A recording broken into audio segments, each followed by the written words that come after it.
Hello and welcome back, and thank you very much once again for all the feedback and comments that you've had on my interviews over the last number of weeks and months.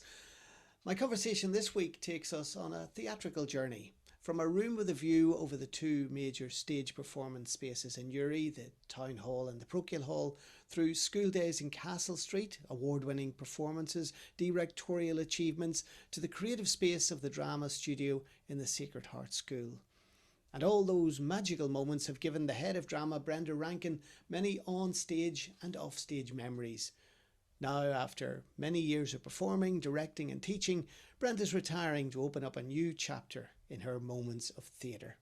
It was great to catch up with her and to share her memories and to find out, with retirement on the horizon, just how she was keeping. I'm great, Declan. Good to see you. Although I've been following you and watching you every week, I think you're as popular as Graham Norton now. You just need to get a Uh, red chair. well, I tell you, see this chair. If you stand up on this chair, it does a tip on itself. It tips over. Okay, don't And try it. no, I should not be reaching to the top shelves to bring books down this evening. But that's an idea. Let's get a novelty There it angle is. to it Get a as red well. chair. Listen, we go back an awful long time, and sort of the starting point for a lot of my thoughts has been the Golden Jubilee program of Newry Feis all those years ago, way back in 1978. And I'm sure I have programs before that, but this is the one sort of I use as an anchor point. And in the intermediate character study over 15 and under 18, there was Brenda Rankin, contestant number 3, and a John Lynch, contestant number 4. Fish played a big part in your life growing up. It really did. I remember I was 4 when I first, and I do remember my first appearance in the Feis because I sang "All My Dollies Are Laid to Rest." Ah. And I still know the song. I'm not going to sing it for you. Nobody Until ever I wants to was do their face piece. Why is Oh, that? no way. But until I was 8.5, we lived in 1A Basin Walk. And we had an upstairs sitting room, and the front window looked out at the Parochial Hall, and the side window looked over at the Town Hall. Now, So we were right in was the one middle. A for in my head is 1A above where Friar Tuck's is now Well, on the yes, corner. the entrance is from round the corner, but Yeah. our sitting room was where the Rose Garden used to All be. right. Yes. Yeah. You Yeah. know, the restaurant up there. Yes. Yeah. So we were involved in everything that happened in the Parochial Hall and the Town Hall. And I remember the door often knocked during the drama festival, and a touring group arrived without an easy chair or a coffee table or some props. So send them over to Rankin's to get. So very often half of our house ended up on the stage. No Did you wonder get it that back? I ended up teaching drama.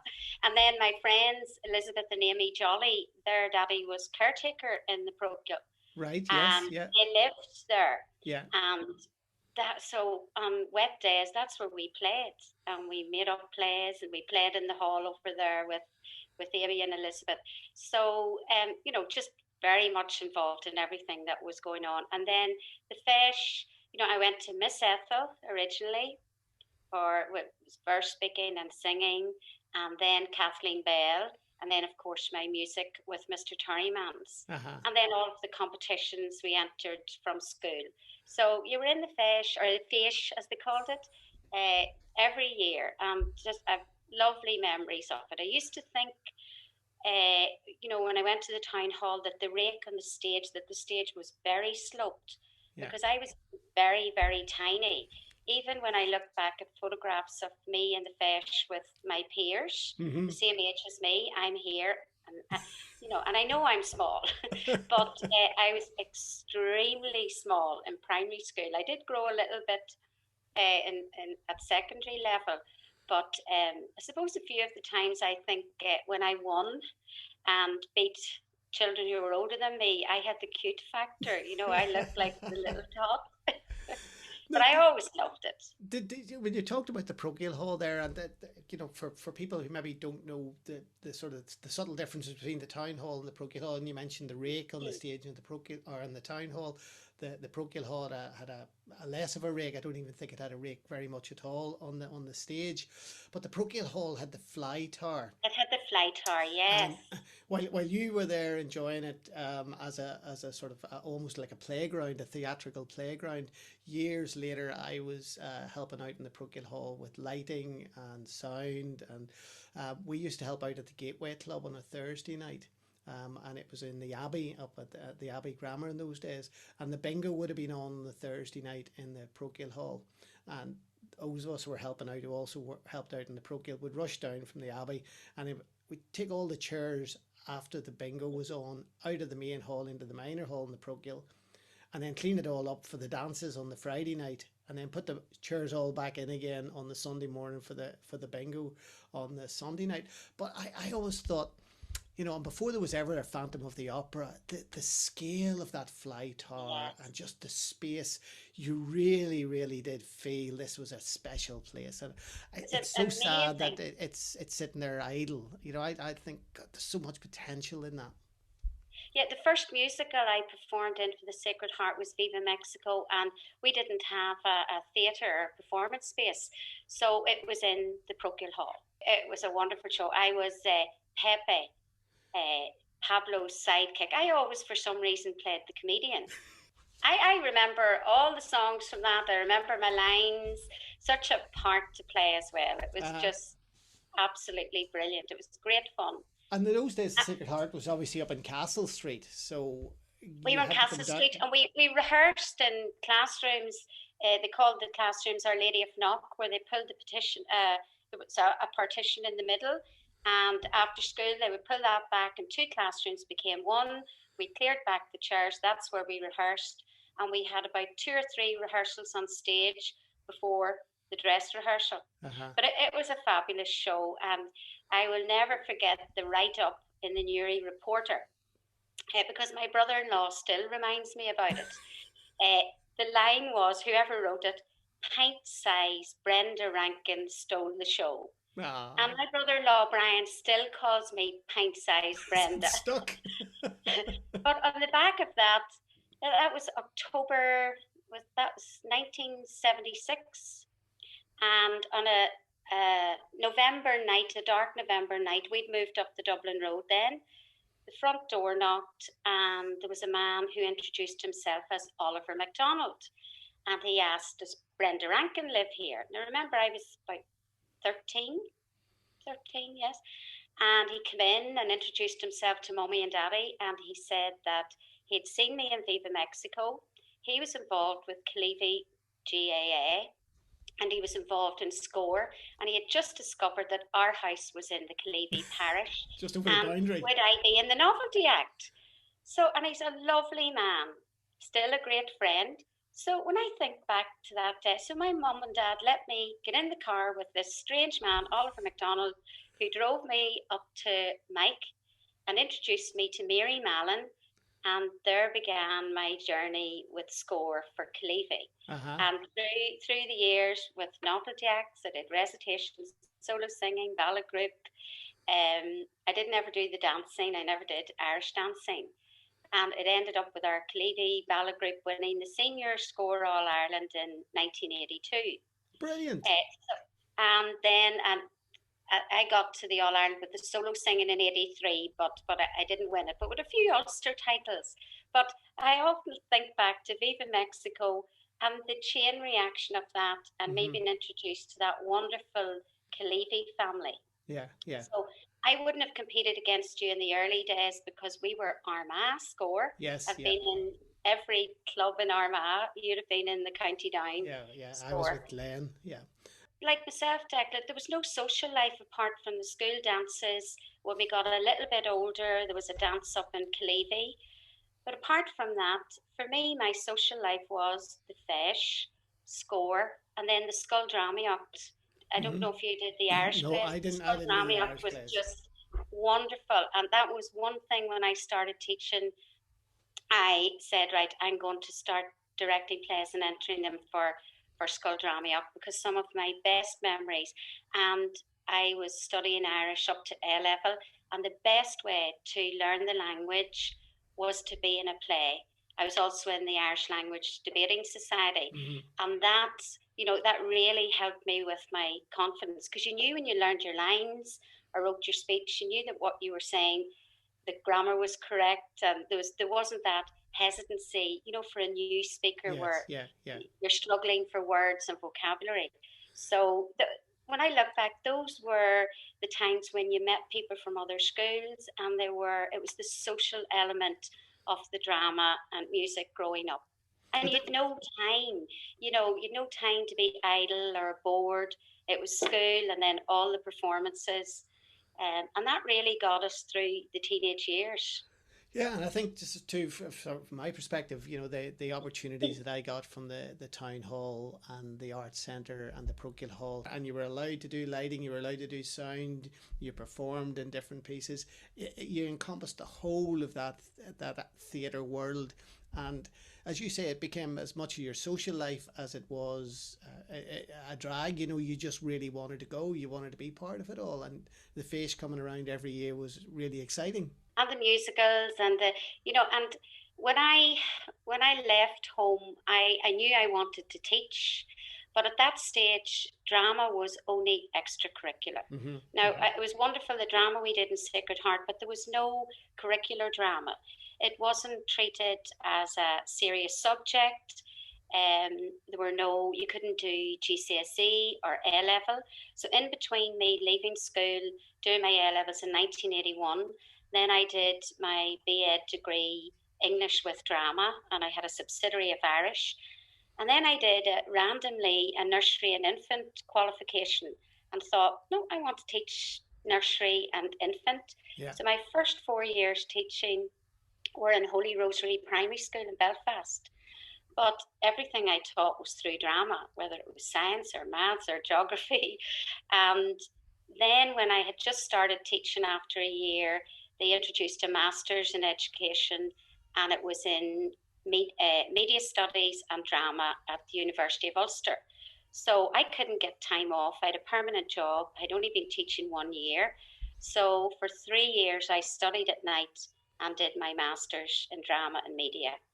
And the day that I got the letter to say that I had passed and I had my master's, I got a phone call from a friend to say, Kathleen Bell's retiring, and the head of drama post is going in the Sacred Heart.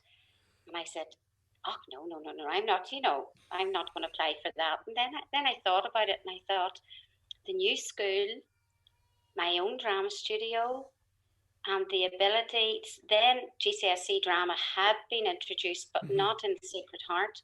There was no A level drama or theatre studies in Sacred Heart. And I thought, well, I just go for the interview and see what happens. I won't get it. And I got the job.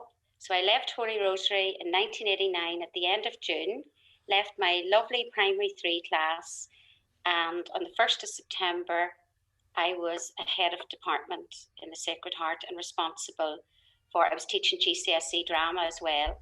And on the 1st of September 1989, when I started there as a teacher, there was a lovely little girl started in my first year class called Trassa Davy. Uh-huh. So, and then Trassa came to work in my department as a Yes. drama teacher, was the head of drama. She is now a senior teacher. So Trassa's year was the first year that I taught right through from first to seventh year. And it was a good move. Even though I loved Holy Rosary and have very fond memories, I had a gift of a job in having complete freedom to build that department. And the first thing I did was I realized that I had so many talented students, 15, 16, 17, 18, with the potential to go on and study theatre. But I mean, even at that stage, the likes, well, Dervin McDonald was just second year then, but you had Ashley McGuckin, Pauline Turley, all those girls who've ended up working in drama and theatre. And so I started a drama group with them after school to fill the gaps because there was no A level. Mm-hmm. Mm-hmm. And we did wonderful plays. We did lots of Beckett shorts. And then, so every year I did a couple of plays until we got the drama established as an A level and GCSE. And I remember then when Trasa got to about fourth or fifth year, I'd always wanted to do Pirandello's 6 characters in search of an author. And I would have to say she played the stepdaughter. It wouldn't have been out of place in the National Theatre in London. That was the standard of the acting. Amazing talent. So I feel so proud that I was able to be in the school at the right time as drama was being introduced. And I'm telling you, in the early days, all drama teachers had to fight for their subject to be treated seriously. And And I then think you still suddenly, probably see that that challenge to drama and what role has drama got. You know, until people become immersed in it and actually analyze the contribution that it makes, not just to people and people's development and maturity and life experience, but also in a financial way to society and enriching society. And I think, you know, people really need to understand the value that there is in bringing drama and nurturing drama and developing drama and giving people the opportunities. Because I think, you know, when you look back on it through the years, you talk about Kathleen and Gus and, you know, the Sean Hollywood and so many others who gave to us back then. When I was talking to Pauline Lynch last week, you know, and she was in New Point Youth, and she said you went along to New Point Youth and you just sat there and watched Sean Hollywood direct over 2 months, you know, every day. But you didn't realize then you were actually getting a free masterclass in theatre. And there was that yes, generosity of that generation. And I think, you know, for where you are now, you have given that to all of the girls that have come through the Sacred Heart. And you've touched so many of them. There's a wonderful tribute that was paid to you and yes. a video made. It, And I've sat it's and watched it. just, I've sat it's and watched it amazing, twice, and Declan. it's amazing. I, Just, you I've know, watched it a dozen times, and and I remember every one of those girls. I remember every role they play. I would often meet the girls, and I'd say, "Oh, I remember the device practical you wrote for your GCSE, or I remember your A level monologue," and a wonderful tribute. I was overwhelmed, and I'm so grateful. I mean, from the opening with Emma, Trasa, and Emma's sister Neve singing Urca came to Concha, because I used to teach the girls because I love singing in Irish, and I used to teach them all the songs that Daddy had taught me, and then enter them for the solo singing. And I just thought the kindness behind that and the thoughtfulness. And Emma Westcott, who's now teaching A level sociology, she was Emma Lennon. And so from the opening moment, and then the contribution from the choir studio, Karina Cunningham, who was my lovely little Oliver in 1992 when I directed Oliver, the beautiful John O'Donoghue reflection, and the wonderful medley from the Flynn Performing Arts, and then all the messages from my students. And what struck me about that, I have all the wonderful students here, directors, stage managers, designers, running theatres, but I also have my students where drama and theatre help them, like Patricia Campbell, who's a cardiologist. There are doctors, physiotherapists, lawyers, and I've always said to my students, drama is useful no matter what your career, because it's life skills. It teaches you empathy, creative problem solving. You're never stuck when you put your drama hat on. It is, and the messages, cards, and letters that I've got from people. I said to somebody in school, it's like being at your own wake, except you're not dead, because you get the opportunity for people to tell you what they think of you and what you mean to them. And they've been very, very kind and very flattering. I'll have to come down to earth soon. But I really have been overwhelmed by their kindness. And that tribute was lovely.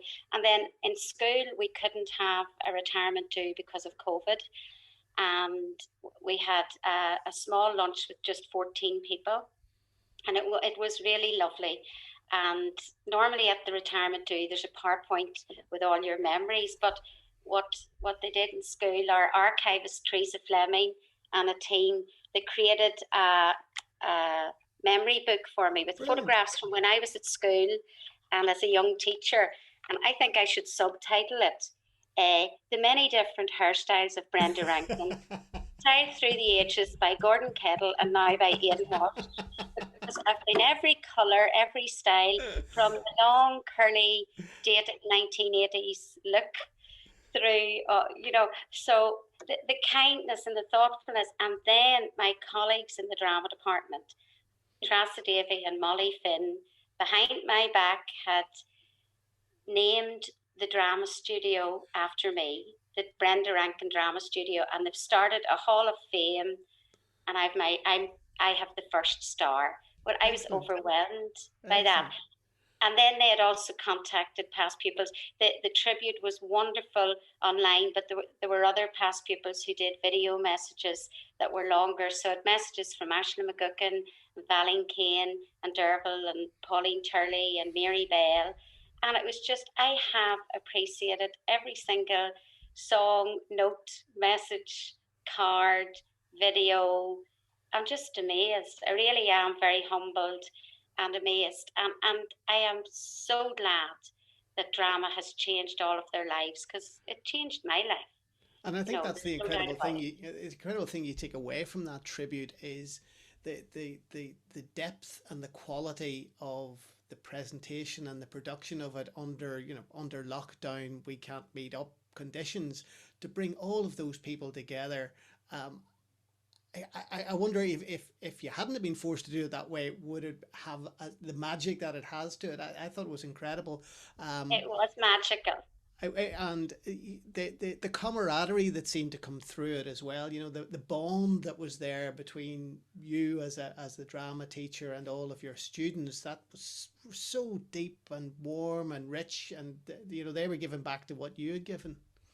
It's a lovely subject to teach. And you can't teach drama the way you teach other subjects, because your students are given so much of themselves, so your approach has to be. And I'm not a sort of cross argumentative sort of person either. And I've never found in my 36 years teaching that I've ever had to be cross. And I think it's my personality alongside that.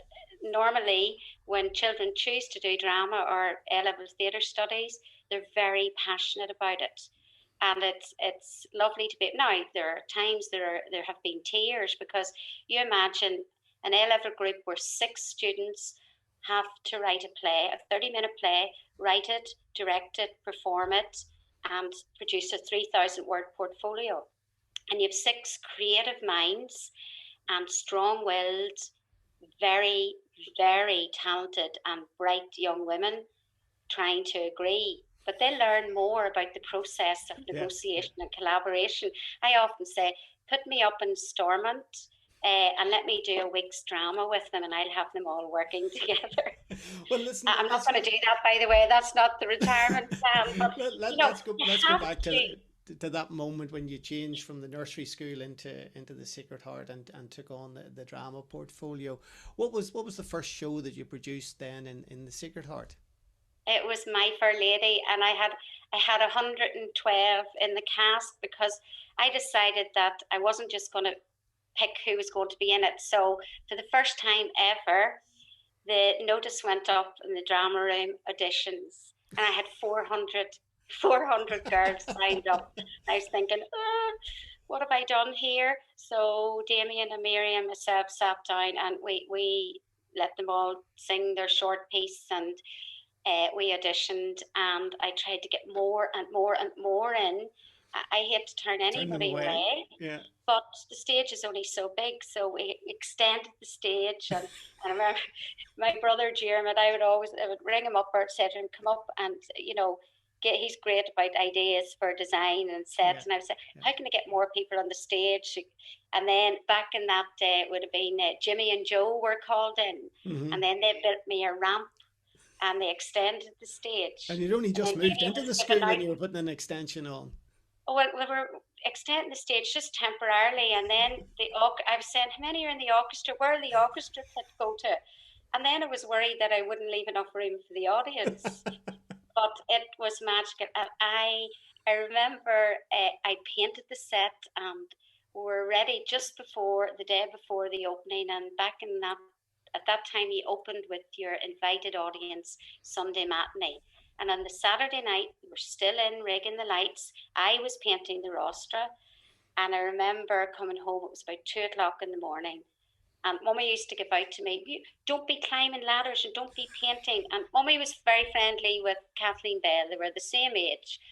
And she would say to me, Kathleen Bell didn't climb ladders. And I said, I'm a different type of drama teacher. And I couldn't imagine Mrs. Bell climbing a ladder and hanging a light. But I always mucked in. And then again, I was 26 when I started there, and I was full of energy and full of enthusiasm. And you know what it's like when you're doing a production. It doesn't matter if you're the director or producer. If the stage needs brushed, you brush the stage. And that's what everybody in all of my plays and shows, everybody is as important. And I would always say, I would always have the students as stage manager. And I have so many students in recent years who've gone into technical theatre, and I've gone and done stage management degrees as well. In fact, Pauline Turley, who went over and has done amazing things with the Irish Arts Centre and has been instrumental in raising all that money for the new centre, which is about to open, and that's on the bucket list to go and visit the new centre. But Pauline was managing my stage crew for my first show, My Fair Lady. And then she was also in my Beckett shorts as well. She's very good actor as well. But all of those skills that you learn, and it's about being part of a team. And that's what I love about theatre. You're even in a one-woman show, you are never on your own. You're part of that creative team.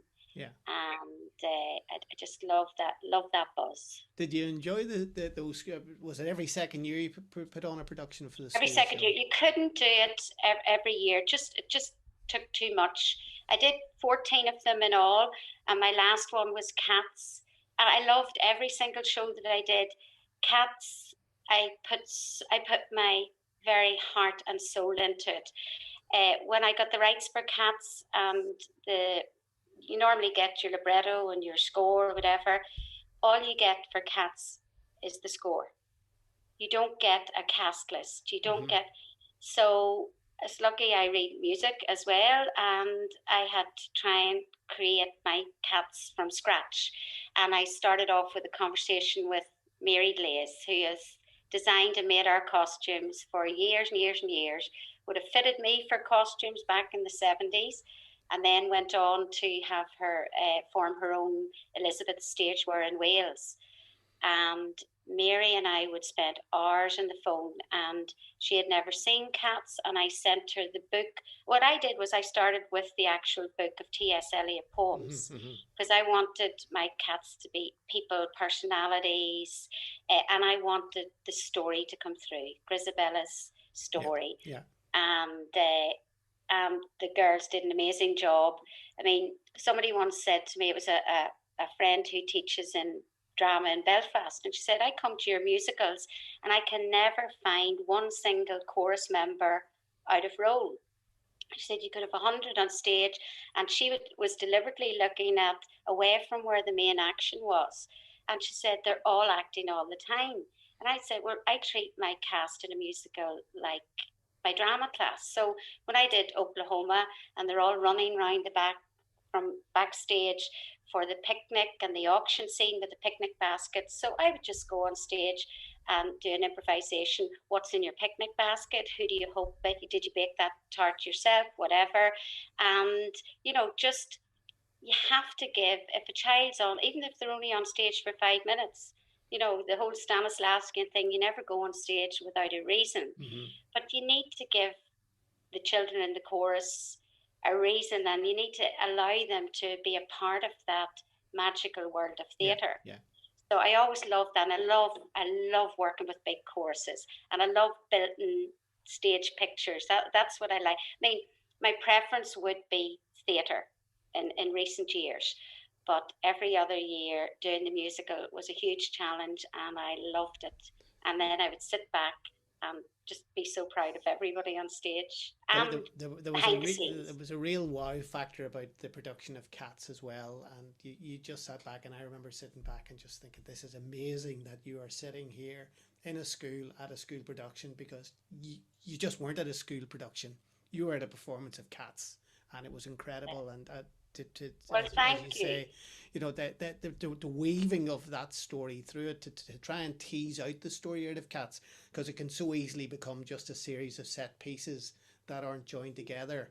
And for an audience, it's Yes. actually quite a complex show for an audience to sit and understand. But Well, did you the get the audience were with story you. in our Cats? Did it come across to you? I mean, It did. Mary Blair's choreography was superb, and then our lovely Linda, of course, Linda Heaney, Linda For Turley, the music, yeah. and and she had taken over as head of music from Damien. So just for Linda, Mary, and I, we just had that real sort of. We loved it. We loved every minute of it. And I don't actually like cats, so I give the cast homework. I would stand in the middle of the hall with them, and for their homework, I told them they had to go and research. Either if they had a cat, watch the cat and copy the movements, or go online. And at our warm up the next day, I was going to stand in the middle of the hall, and they had to produce a routine where they had between 3 and 6 cat movements that they repeated in a sequence. And I stood in the center of the hall, and it was creepy. I was surrounded by 89 children who weren't people; they were cats. Mm-hmm, mm-hmm. And every moment on stage, when I would look, because I do the same, I look at different parts of the stage to see what's going on and look away from the main action, and you can see somebody sitting there licking their paw, or and it just the children owned that show, and I was so proud of them. And then Mary Lay's costumes for the main characters, and then the rest of the cast worked with her, and they created their own costumes. And then we had a full makeup team. Trassa got a company to come in and teach a few of the girls how to do the makeup properly. And because each student probably took about 30 minutes to be made up, you can Mm-hmm. imagine the challenge of making up 89 cats every night. The makeup was all done by our students. So Incredible. it And was look at the great. experience that they gained from that, and are able to carry that with them, and the memories that they have. Memories.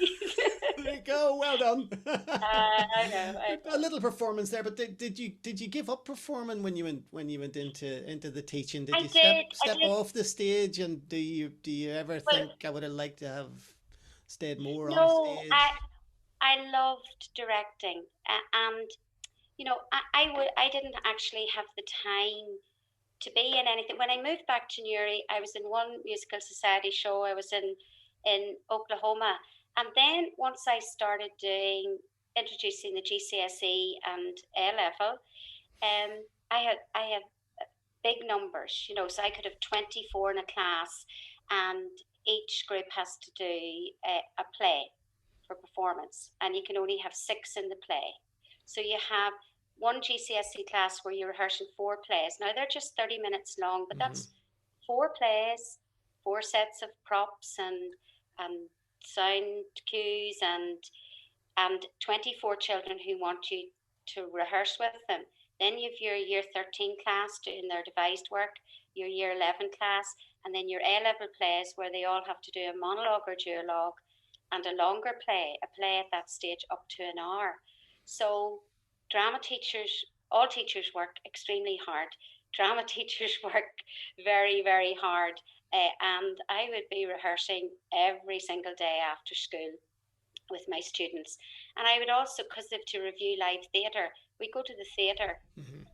uh, at least twice a term, if not more often. And in any course, I would like to say at the end of it that I'd taken the students to the Lyric, to the Mac, to the Gate, to the Abbey. And Newry's, it's very doable. You're an hour and a half in the coach to Dublin, you're an hour to Belfast. And I remember Dolores McChrystal was my A level English teacher, and she took us to the theatre all the time. And it was a wonderful experience for me. And I've continued to do that. And I know Trassa and Molly will do as well. My department is in very, very good hands in the two superb drama teachers who are there. So, and also I became interested in other things. Music is a very important part of my life. I played the piano, was taught by the wonderful Mr. Turrymans, and was fortunate enough to sing in his choir in the Dominican for 20 years. Was gutted when he died so suddenly in 1995. But I now have my own choir, church choir in Loughbrickland. Now, sadly, they haven't been able to sing No. due to COVID. But during that time as well, I had 9 years where I worked with IHCPT and was group leader for 5 years of Group 62, taking young people to Lourdes every Easter. And when you're group leader, it's kind of 6 or 7 months of the year you spend preparing for Easter. You have to raise the funds, but you go and visit the children in their home environment before Easter. So it's a huge commitment, but I got more out of that really than anything.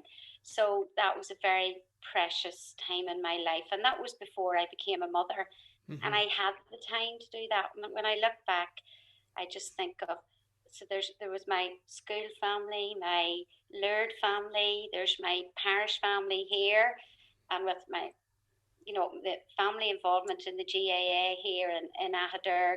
There's our GAA family.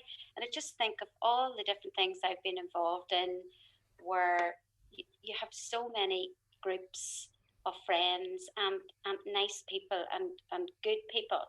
So most of and I'm just always busy and I live a very full life, but I never actually fitted in the time to go back on stage. And I think the more I've directed, the more nervous I would be to go on stage and act.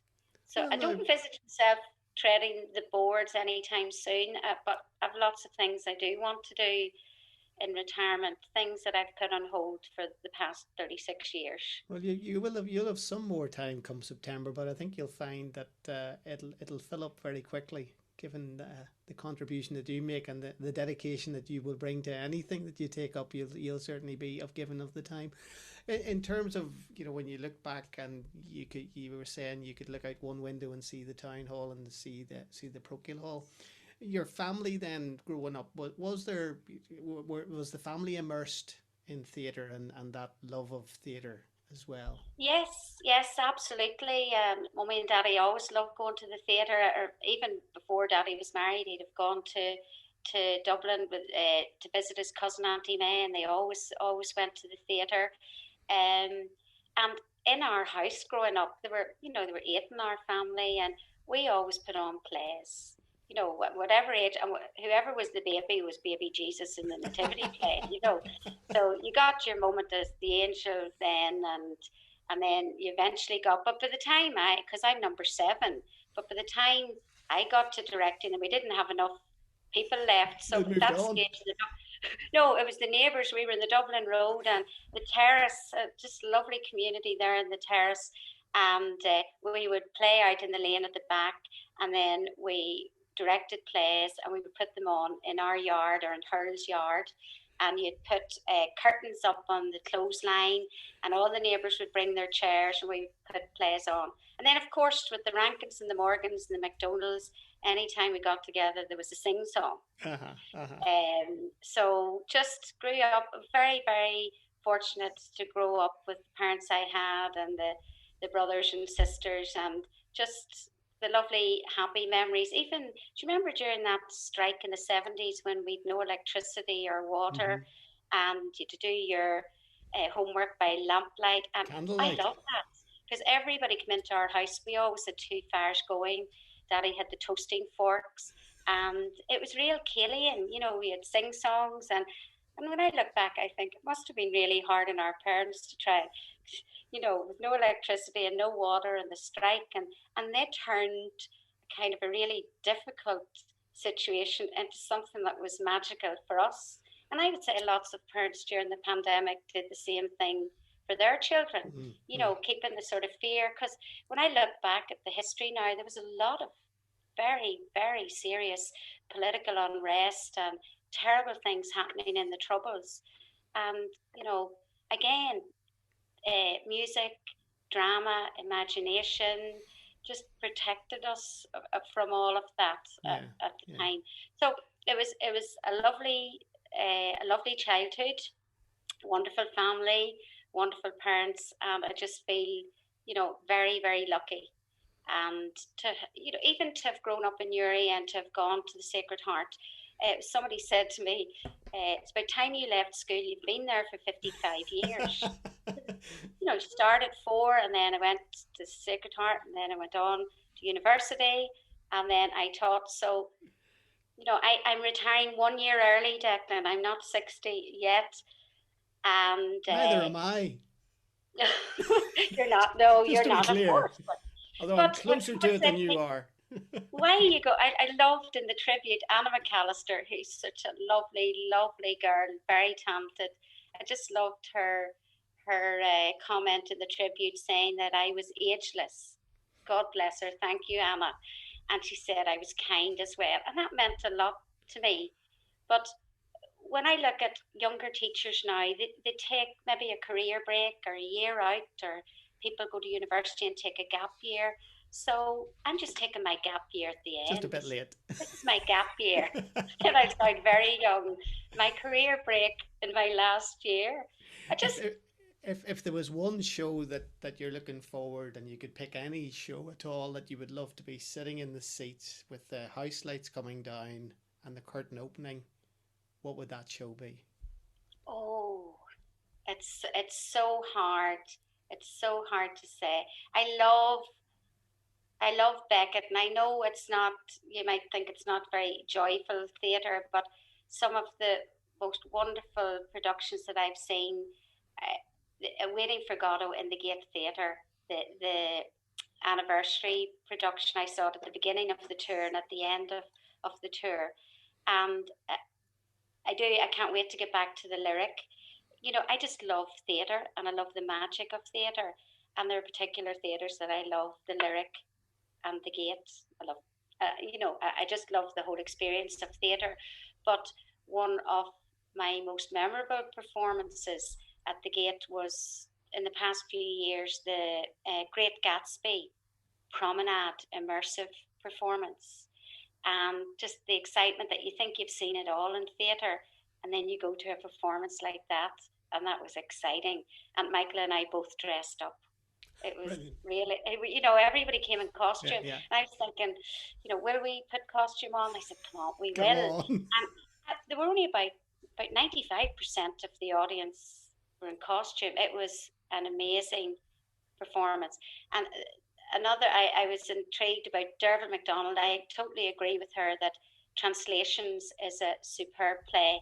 And I was so lucky in my A level year. Field Day used to stop in the Parochial Hall. They would open their new play in Derry, and en route to Dublin, they would do one night in the Parochial Mm-hmm, mm-hmm. Hall. And I got a ticket in the back row. And in that performance in Newry Parochial Hall, there was Stephen Ray McNally, Liam Neeson, and that was the first moment that I can recall where I was completely mesmerized by a play and a spontaneous standing ovation. I mean, everybody on the not one of these ovations where two or three people stand and everybody copies. Everybody jumped to their feet at the end. I will never ever forget that performance. And that stands out. So if you ask me which, there is no particular play, no particular playwright, but I am yearning for live theatre because I would go to the theatre once a month. Yeah. Usually meet Donald and Kate O'Hanlon. We don't plan to meet, but usually they go to everything as well. But I've always gone to everything in the lyric. When I lived in Belfast, I lived in Carmel Street. It was a nice area, Just quiet. walk over the bridge. Pre-student days, they were all sort of, everybody there owned their own houses, and there were families who owned it. So I walked to school through Botanic and up to Holy Rosary, and I walked past the Lyric, and they had an offer on that. I think the first week of a show you got 2 for 1 tickets in the first night. So I used to take all my friends, and I went to everything in the Lyric, and that was right back from 1981, and I still love going to the theatre. So I'm looking forward to having time. I'm normally arriving at the theatre with about 45 children, and I have to count them, hand out the tickets, and seat them. So it's kind of nice to go to the theatre just with friends or with Michael or with family. But I do know that if Trassa and Molly are taking the students to the theatre in Belfast, I've told them that if the bus pulls into Lochbrickland, I will join you for any place, and I would gladly help you count the students and seat them. Well, listen, So I wasn't lucky enough to see the production of Field Day's translations in the I Parochial probably Hall. got the last ticket. But I was lucky enough to operate the follow spot in the Parochial Hall for the Sacred Heart School's production of Viva Mexico with a very Oh, joyful and bouncing Pepe. So, Brenda, it's been a real joy to share your memories. Congratulations on all of your years of teaching and performances, and thank you so much for everything that you've given. It just oozes through the warmth and respect that your students have for you in that tribute.